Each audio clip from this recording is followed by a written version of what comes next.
Bonjour, et puis c'est parti pour l'émission Zoom sur la ville. Je suis né à Vierzon le 2 novembre 1999, donc je suis le troisième enfant de ma famille, donc avec des parents aimants. Voilà, j'ai vraiment la chance, mes parents sont arrivés sur Vierzon en 1992. Donc j'habite à Vierzon et je suis élu ici et je suis adjoint au maire chargé des sports de la ville de Vierzon. J'ai toujours fait mes études à Vierzon. Donc j'ai été à l'école primaire et maternelle, enfin maternelle et primaire à l'école des Forges. Puis ensuite je suis allé au collège d'Orvaillan, lycée d'Orvaillan, et j'ai même fait mon BTS au lycée d'Orvaillan. Donc c'est-à-dire que j'ai fait 9 ans au même endroit. Donc j'aurais même pu avoir la prime d'ancienneté avant le proviseur, peut-être, s'il avait continué. Donc, mais vraiment c'est une superbe, j'ai passé des super moments. Alors pour t'expliquer, dans mon enfance, j'ai commencé par la natation, parce que bon, le sport, tu verras, c'est une partie importante de ma vie. Donc j'ai commencé par la natation, parce que mes parents voulaient vraiment que j'apprenne à nager. Ils ont fait pareil pour mes grandes sœurs. Ensuite, j'ai pratiqué le football. Donc j'ai commencé à partir de l'âge de 6 ans, donc c'était en 2006. J'ai commencé au VF, c'était à Port-Arthur. Donc j'ai commencé le foot parce que mon père était footballeur et puis moi j'étais un grand fan de Zinedine Zidane. Donc c'est vraiment ça qui m'a donné envie de jouer au football. Donc j'ai pratiqué le football et puis ce qui a vraiment changé, c'est quand en CM2, 6e, j'ai commencé l'aïkido, donc les arts martiaux. Et c'est vraiment là que le sport a une part importante dans ma vie. Bon, on va dire que j'ai 3 grandes passions. Le sport, évidemment, la politique, c'est vraiment une passion pour moi, et puis la musique. C'est pour ça que j'ai fait de la radio pendant 4 ans. C'était tous les dimanches soirs. Alors oui, j'annonçais les résultats sportifs, mais j'écoutais Radio Tintouin parce que voilà, il y a une culture musicale, il y a une diversité, il y a du jazz, il y a du rock, il y a du rap, enfin il y a de la variété française, il y a des musiques plus pour les jeunes, après plus pour les anciens. Enfin voilà, moi j'écoute tout le temps de la musique. Ça c'est quelque chose, tout le temps j'écoute la musique. Et quand je suis pas au travail, je prends le temps de marcher de temps en temps, parce que j'écoute de la musique et ça me permet de penser à autre chose. Voilà, ça me permet de prendre le temps. Quand je travaille pas, je marche généralement. Donc voilà, cette passion de la musique, la passion du sport. Je regarde tous les sports à la télé. Ça, je l'avais déjà précisé au Berry Républicain sur le journal quand j'avais démarré mon mandat. Je regarde le foot, le basket, le tennis, le hand. Vraiment, je regarde tous les sports, même la pétanque sur l'équipe 21. Donc voilà, j'aime vraiment tous les sports. Et puis la politique. Ça m'a apporté beaucoup de choses parce que, alors je vais développer. Quand j'étais jeune, j'étais pas forcément quelqu'un de très calme et j'avais une certaine manière de m'énerver assez vite. Et pour moi, c'était très clair. Hein. C'est soit t'es d'accord avec moi, soit t'es pas d'accord, soit c'est noir, soit c'est blanc, t'avais pas de nuance de gris, quoi. Et les arts martiaux, ça m'a permis, alors bon, ça m'arrive toujours de m'énerver un petit peu, mais c'est humain, mais ça m'a vraiment permis de me canaliser. Parce que quand tu rentres sur un tatami, tu as une certaine éthique, tu as certaines valeurs à respecter. Quand tu mets un kimono, voilà, quand tu mets ta ceinture, tu as du respect. Et ça, ce que tu fais sur le tatami, il faut que tu le aies sur la vie de tous les jours. Tu ne peux pas être respectueux sur le tatami, avoir un bon comportement. Par contre, une fois que tu as quitté le tapis, tu fais n'importe quoi. Ça, c'est juste pas possible. Et ça m'a apporté un peu de sagesse, un petit peu de contrôle de soi. Ça m'a aussi apporté que le fait, à l'âge de 17 ans, j'ai été élu président de mon club d'aïkido. Et donc ça m'a permis de m'exprimer, de m'occuper de certains dossiers, d'aider les bénévoles, d'aider le club à s'en sortir, enfin voilà. Donc bon, bah, c'était un travail en équipe, évidemment. Un président, il n'est pas tout seul, hein. Ça n'existe pas. Hein. S'il n'y a pas le trésorier, s'il n'y a pas les bénévoles, s'il n'y a pas les personnes qui sont là pour apprendre, pour prendre des cours, bon, voilà. Mais ça m'a vraiment appris à travailler ensemble, le fait d'être président, et à gérer les dossiers. Alors ce que les gens doivent comprendre, ça c'est très important, c'est que ce n'est pas un métier, c'est un mandat. C'est-à-dire que là, minimum, je suis élu jusqu'en 2026. Nous, tout se joue au niveau des élections. Moi, mon rôle, en tant qu'adjoint au maire, chargé des sports, c'est m'occuper de tout ce qui est subvention pour les clubs sportifs. On a 70 clubs sportifs à la ville de Vierzon. De m'occuper de tout ce qui est finance, pour les subventions, des éducateurs sportifs, de la ville de Vierzon.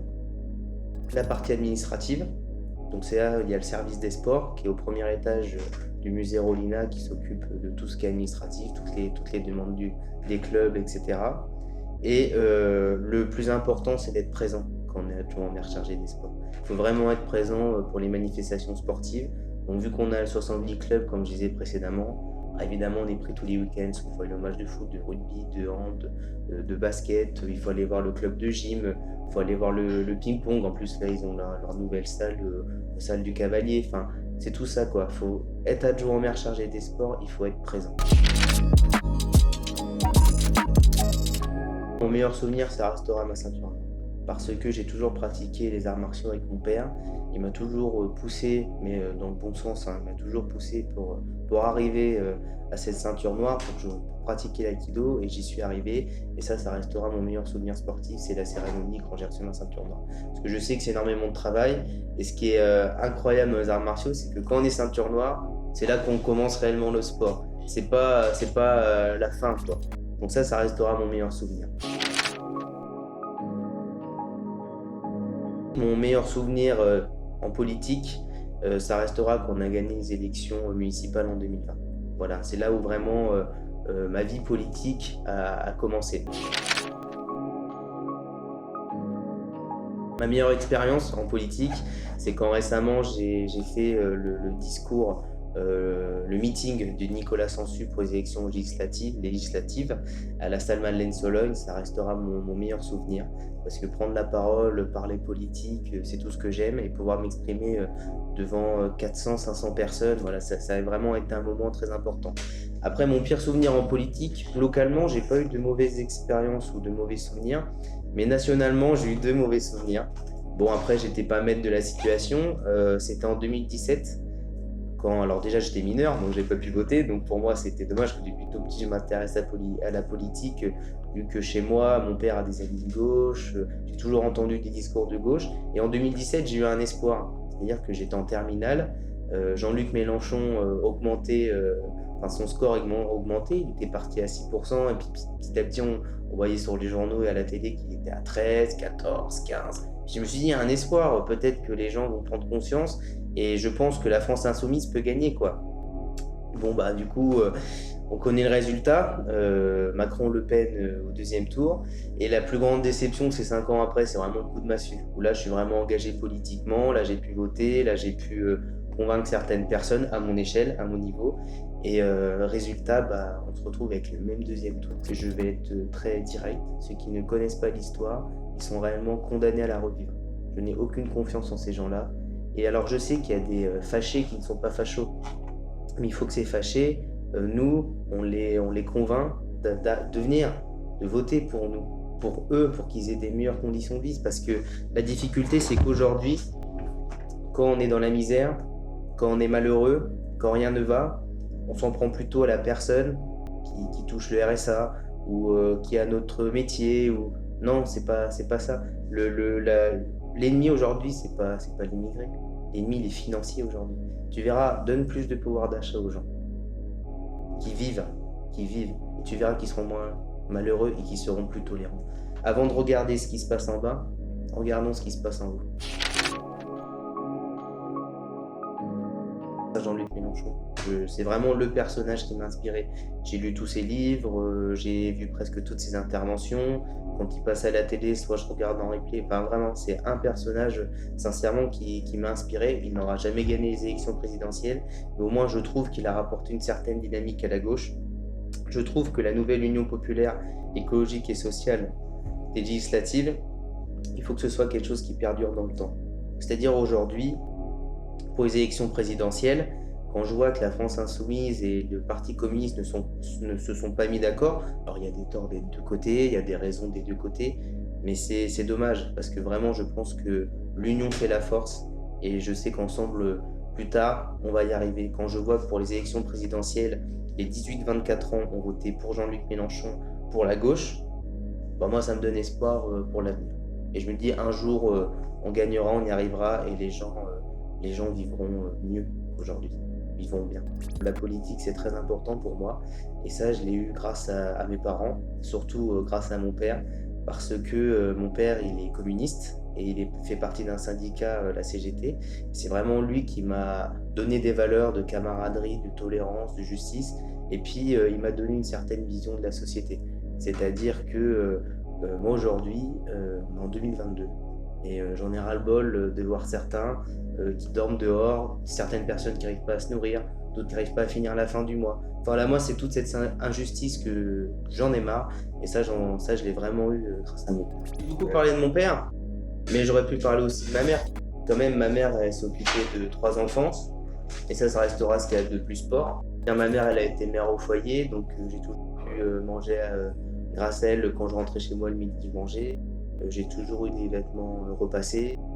Elle qui m'a emmené au sport. Enfin, tu vois, je veux dire, ma mère, je lui dois beaucoup de choses. Elle s'est occupée de 3 enfants. Surtout que j'étais pas l'enfant le plus simple. Après, bon, il y a d'autres personnages de l'histoire qui ont été emblématiques. Martin Luther King, Nelson Mandela, Gandhi. Voilà, ce sont vraiment des personnages très importants. Alors, je connais plus l'histoire de Nelson Mandela, parce qu'en plus on en parle à l'école. Enfin, je veux dire, il a été en prison pendant plus de 27 ans. Et je veux dire, sortir de prison et travailler justement à la paix et qu'il ne se soit pas vengé, ça je trouve ça extraordinaire. Il a beaucoup apporté à l'Afrique du Sud et c'est un grand homme de l'histoire.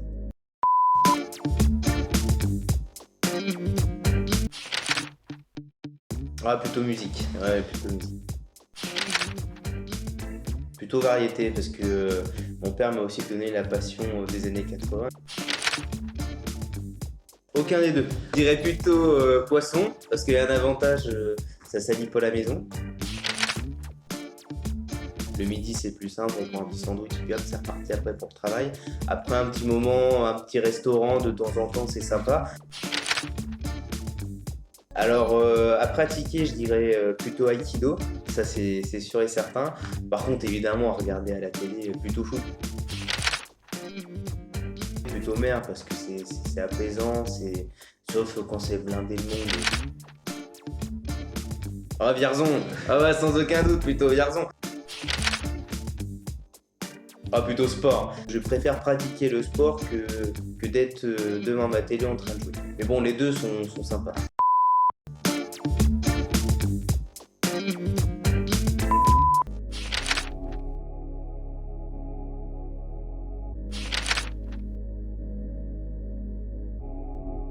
Alors mon rêve pour Vierzon, bon, il y avait déjà pas mal de choses qui se sont améliorées dans notre ville. Faut pas croire, les plus critiques de Vierzon, ce sont les Vierzonais, mais ce qui est normal, parce que tout n'est pas parfait. Oui, la ville s'est améliorée, que ce soit au niveau du sport, que ce soit au niveau de la culture. Maurice Rollinat, le Nautile, mais la place, ça emmène quelque chose d'important. Il y a des jeunes qui jouent sur cette place, il y a des gens qui s'y promènent.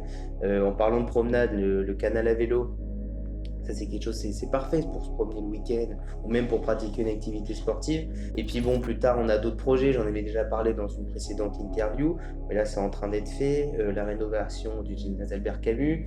Plus tard, à l'avenir, on aura la rénovation de Fernand Léger. Enfin voilà, pour le sport et pour la ville de Vierzon, il y a plusieurs choses qui avancent. Alors je parle surtout du sport, c'est normal, c'est ma délégation. Mais en général, il faut que les Vierzonais s'intéressent à ce qui se passe ici. Même qui lisent tout simplement le journal, le Berry républicain, ils verront qu'il y a des choses qui se passent dans notre ville et qui progressent. Il suffit de s'intéresser. Il suffit de s'intéresser pour savoir. On est en train de la développer. Là, on est sur une certaine dynamique.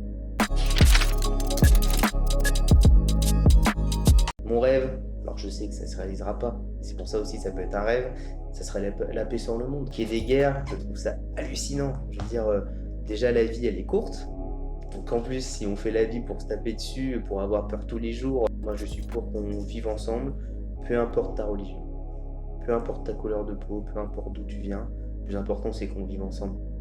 Et souvent ceux qui veulent la guerre, ils restent assis comme je suis là ici. Ils restent assis, ils sont tranquilles, ils prennent des décisions. Par contre, ils vont pas sur le terrain. Je veux dire, c'est pas eux qui se prennent les bombes et c'est pas eux qui tirent. Paul Valéry. C'est la guerre, c'est un massacre de gens qui ne se connaissent pas au profit de gens qui se connaissent pas mais se massacrent pas. Je trouve que c'est une citation qui est très belle parce que c'est la réalité d'aujourd'hui. Par exemple, on a de la chance déjà d'avoir les prédateurs qui évoluent au plus haut niveau national en élite. Après, peut-être qu'un jour, je ne sais pas, c'est peut-être une utopie, mais c'est pas impossible, hein, qu'ils évoluent au niveau européen et représenter Vierzon en Europe, ce serait quelque chose de fantastique. Ce serait quelque chose de fantastique. Déjà là, en National 2, avec le Vierzon Football Club, au niveau du territoire national, on est représenté. Parce que bon, les Vierzonais se déplacent à Angers, à Nantes, à Bordeaux, voilà. Mais à l'échelle européenne, d'être représenté par un club sportif de Vierzon, ce serait quelque chose d'extraordinaire. Et aujourd'hui, je vois bien les prédateurs nous emmener ici dans quelques années, nous représenter à l'échelle européenne. Je te remercie pour l'interview et je te remercie de mettre en avant le territoire vierzonais. À bientôt.